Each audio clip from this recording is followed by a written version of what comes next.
Got me falling right back.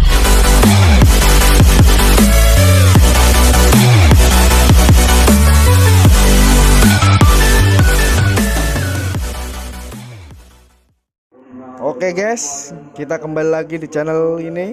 Perkenalkan, kami dari Teknik Industri Universitas Sarjana Wiyata Taman Siswa. Dan buat kalian jangan lupa like dan share ke teman-teman ya.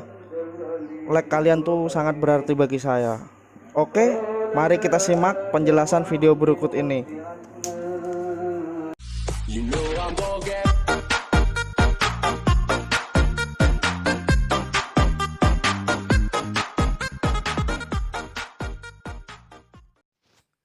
Perkenalkan, nama saya Rido Sianduri, NIM 2018-012032. Di sini saya akan menjelaskan tentang jenis-jenis kikir dan fungsinya. Yang pertama, ada kikir gepeng atau kikir plat. Kikir jenis ini memiliki bentuk kotak dan pipih. Biasanya digunakan untuk meratakan permukaan pada benda kerja, supaya bidang datar pada benda kerja sejajar tegak lurus. Dan yang kedua ada kikir persegi 4. Kikir ini mempunyai bentuk segi 4 yang digunakan untuk membuat rata dan menyiku antara bidang satu dengan bidang yang lainnya, supaya permukaan benda kerja bisa dibuat berbentuk siku. Dan kikir ketiga yaitu kikir segitiga. Bentuk dari kikir jenis ini yaitu segitiga. Kemudian pada ujungnya bentuk segitiganya mengecil. Fungsinya yaitu untuk meratakan dan menghaluskan bidang yang berbentuk 60 derajat atau lebih besar. Yang selanjutnya ada kikir pisau. Pada kikir jenis ini mempunyai bentuk seperti pisau. Seperti namanya, kikir pisau pada satu sisinya memiliki ketebalan yang pipih, sedangkan sisi lainnya memiliki ketebalan yang sedikit tebal. Kikir pisau biasa digunakan untuk menghaluskan suatu sudut 60 derajat atau lebih kecil. Kikir yang kelima ada kikir setengah bulat. Kikir jenis ini memiliki bentuk setengah lingkaran dan biasa digunakan untuk menghaluskan suatu benda kerja atau meratakan suatu bidang yang memiliki cekungan. Yang keenam ada kikir bulat. Kikir bulat memiliki bentuk bulat yang digunakan untuk menghaluskan permukaan dan membuat bentuk diameter suatu lubang yang bulat. Yang terakhir, yang ketujuh, ada kikir silang. Kikir silang digunakan untuk menghaluskan bidang yang cekung dan membuat bidang cekung. Sekian, terima kasih. Salam dan bahagia. Saya Muhammad Nudi Irwansyah dengan nomor induk mahasiswa 2018 012 005. Di sini saya akan menjelaskan tentang peralatan kerja bangku. Yang pertama yaitu ragum. Ragum adalah suatu alat penjepit untuk menjepit benda kerja yang akan dikikir, dipahat, digergaji, ditap maupun disenai. Dengan memutar tangkai ragum, maka mulut ragum akan menjepit atau membuka dan melepas benda kerja yang sedang dikerjakan. Yang kedua yaitu meja perata atau sering disebut surface table. Dibuat dari besi tuang, keramik atau batu granit. Konstruksinya harus kuat dan berat sehingga bisa tetap stabil pada waktu dipakai. Yang ketiga yaitu jangka. Jangka ini juga termasuk peralatan kerja bangku yang berfungsi untuk membuat garis melingkar atau radius. Alat ini memudahkan untuk menggambar pada benda kerja. Yang ketiga, penitik. Penitik merupakan alat kerja bangku yang digunakan untuk membuat suatu titik pada benda kerja. Umumnya dilakukan untuk menandai proses pengeboran. Titik pada benda kerja ini digunakan sebagai sumbu utama atau pengarah bor dalam proses pengeboran. Maka dari itu, posisi titik yang dibuat harus benar. Yang kelima yaitu penggores. Penggores merupakan alat kerja bangku yang merupakan alat yang digunakan untuk membuat atau menggambar garis pada benda kerja. Gambar pada benda kerja dibutuhkan untuk mendapatkan hasil yang optimal. Perkenalkan, nama saya Aras Effendi. NIM 2018-01-2016. Di sini saya akan menjelaskan tentang peralatan kerja bangku. Yang pertama yaitu kikir. Kikir merupakan salah satu alat kerja bangku yang berfungsi untuk mengikir permukaan benda kerja. Yang kedua yaitu gergaji. Gergaji merupakan alat kerja bangku yang digunakan untuk memerlukan pemotongan. Terus yang ketiga yaitu tap. Tap merupakan alat kerja bangku yang digunakan untuk membuat ulir pada lubang. Terus yang keempat yaitu handle tab merupakan alat kerja bangku yang digunakan untuk memutar tab. Tab dijepit digunakan untuk handle tab dengan cara memutar salah satu tangkai handle tab. Terus yang kelima yaitu senai. Senai digunakan untuk membuat ulir luar atau baut. Ulir untuk ukuran ulir pada senai bermacam-macam. Terus selanjutnya itu adalah handle senai. Handle senai ini merupakan alat kerja bangku yang digunakan untuk dudukan senai sehingga mudah untuk diputar. Berbeda dengan handle tab. Handle ini tidak bisa diubah ukurannya. Terus yang ketujuh yaitu penggaris atau mister baja. Penggaris merupakan alat kerja bangku yang digunakan untuk mengukur dan membantu untuk menggambar garis pada benda kerja. Misal garis yang tegak lurus terhadap sisi benda kerja. Terus yang selanjutnya yaitu penyiku. Merupakan alat kerja bangku yang berfungsi untuk memastikan kedudukannya dua bidang tegak lurus atau siku yaitu 90 derajat. Terus yang selanjutnya yaitu palu. Tentu saja Anda mengetahui apa itu palu. Dalam kerja bangku, alat ini digunakan untuk memukul penitik, mal huruf atau angka, dan pahat. Tanpa palu ketiga benda tersebut tidak bisa digunakan.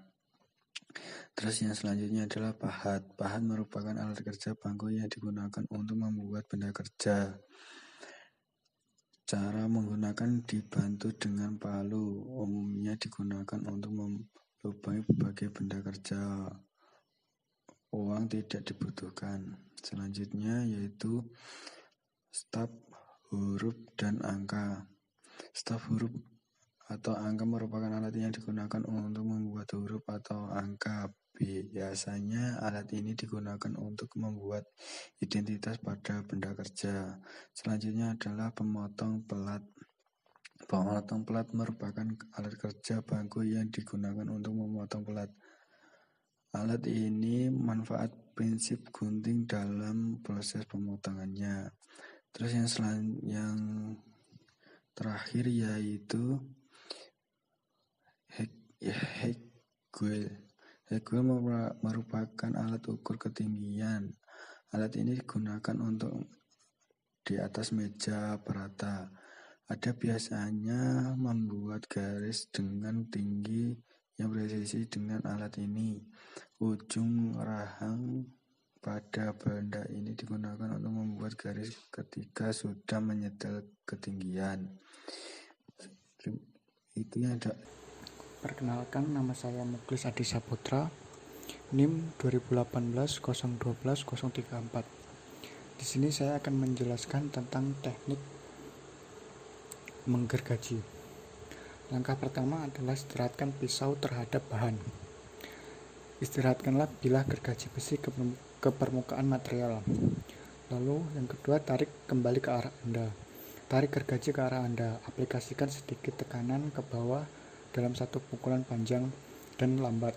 Meskipun pemotongan gergaji pada dorongan stroke, beberapa goresan pertama harus dilakukan dengan menarik pisau ke arah Anda. Tindakan ini memungkinkan tindakan penggergajian lebih lembut untuk mengurangi luka Anda. Begitu pemotongan pertama dibuat, Anda harus menerapkan tekanan pada pukulan dorong dan sedikit bebas pada pukulan balik. Meskipun memiliki kedua tangan di gergaji, Anda hanya harus mendorong gergaji dengan tangan dominan Anda atau yang memegang gagangnya. Gunakan tangan Anda yang lain hanya untuk memandu gergaji dan tetap pada jalurnya. Lalu, langkah yang ketiga, kecepatan pemotongan. Begitu pemotongan pertama dibuat, kita bisa meningkatkan kecepatan dan melihat irama yang tetap. Jangan memotong terlalu cepat, karena hal ini bisa menyebabkan pisau memanas dan menjadi tumpul dengan cepat. Sekitar satu stroke per detik adalah ritme yang bagus untuk dipelihara. Semakin keras bahan yang dipotong, semakin lambat ritme stroke penggergajian. Normal kecepatan satu ayunan pemotongan kurang lebih 1 detik. 1 menit 60 stroke ritme ayunan. Saat logam sudah dipotong, itu akan perlu pengikiran. Ini menghilangkan tajam sisi sehingga logam bisa ditangani dengan aman tanpa kemungkinan luka ke tangan.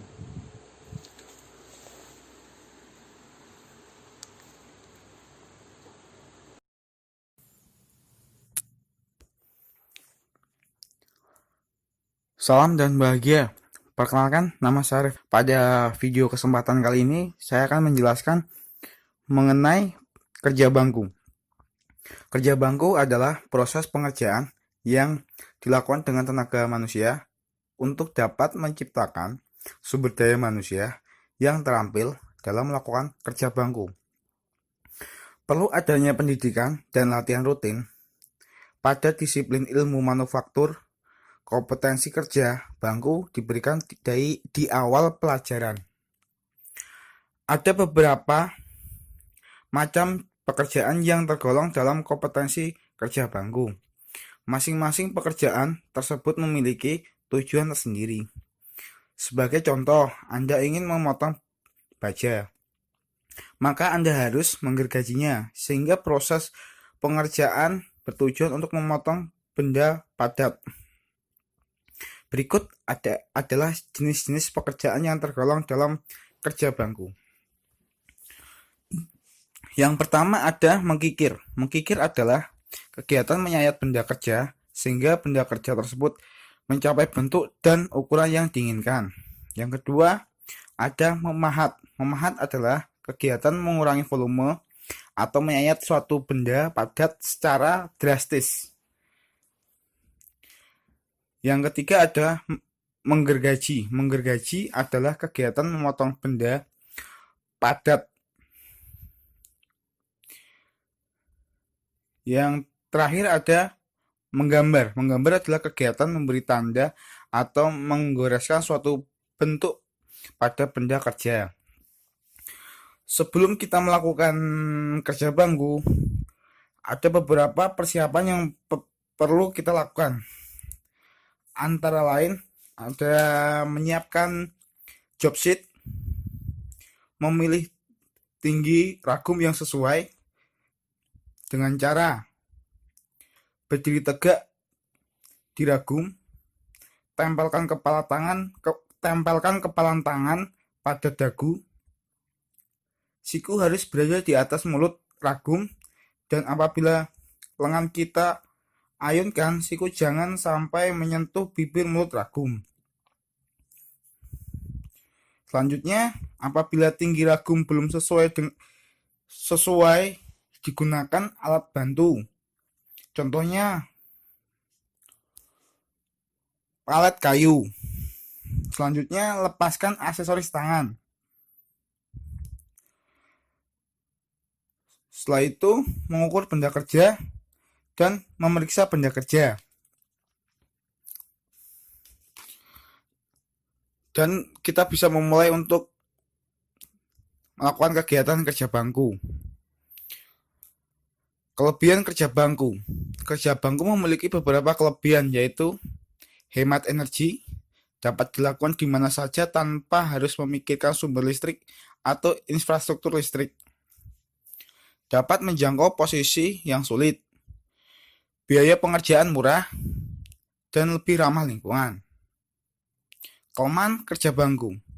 Kerja bangku memiliki beberapa kelemahan. Antaranya waktu pengerjaannya lambat, kurang produktif, sumber daya manusia yang terampil untuk menghasilkan produk yang bagus.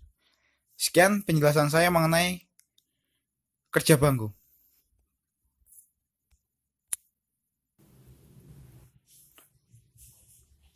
Baik, itu tadi pembahasan dari kelompok kami. Apabila ada kesalahan dalam pengucapan teks kalimat atau pembahasan dalam video, kurang lebihnya kami mohon maaf yang sebesar-besarnya.